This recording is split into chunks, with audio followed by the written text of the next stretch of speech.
রাধাবল্লভপুরে শুরু হয়ে গেল জনপ্রিয় শ্রাবণী মেলা।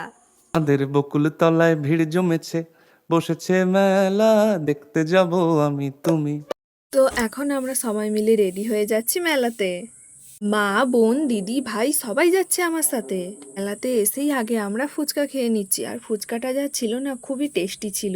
আর এখানে দেখো ভাই একটা খেলনা কিনে নিয়েছে। আর সত্যি কথা বলতেই সন্ধ্যা নামলেই দেখা যায় আলোর খেলা ও প্রাণের জয়া। পুরো তমলুকের মানুষ, পরিবার, বন্ধুদের হাতে হাত দিয়ে হাঁটার এক সেই মোহমোহ পরিবেশ দেখা যায় এই মেলায়। ক্যামেরায় ধরা পড়ে শুধু দৃশ্য নয়, ধরা পড়ে অনুভব। আর এখানে রয়েছে ঘর সাজানোর বিভিন্ন আইটেম থেকে ছোট বাচ্চাদের বিভিন্ন খেলনা থেকে শুরু করে অনেক কিছুই রয়েছে, আর দাম কিন্তু মোটামুটি খুবই অল্প। বাচ্চাদের বিভিন্ন রকম রাইডও রয়েছে। আর দেখো ভাই কেমন এখানে রাইড চড়ছে একটা।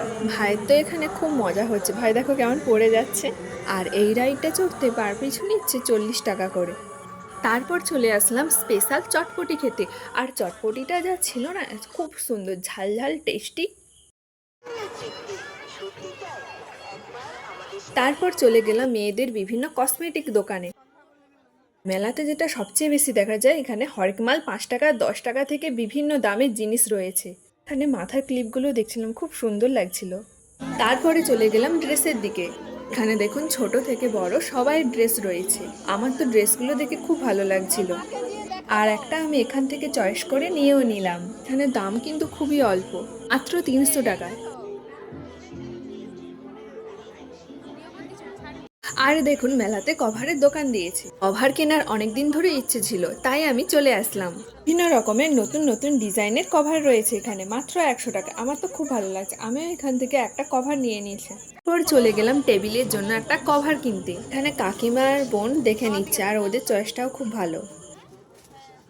কভারের ডিজাইনগুলো আমরা তো কোনটা নেব সেটাই ভেবে উঠতে পারছি না। এটা দেখছি সেটা দেখছি, তারপরে লাস্ট পর্যন্ত একটা ঠিক করে নিয়েই নিয়েছি আমরা।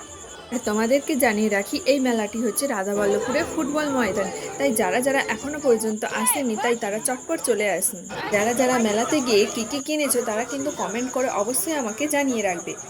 এখানে একবার মেলাটা ঘুরে নিয়ে এবার আমি চলে যাব বাড়িতে। যারা যারা তমলুক থেকে আমার ভিডিও দেখছো তারা কিন্তু কমেন্ট করে অবশ্যই জানাবে, আর একবার হলেও এই মেলাতে অবশ্যই আসবে।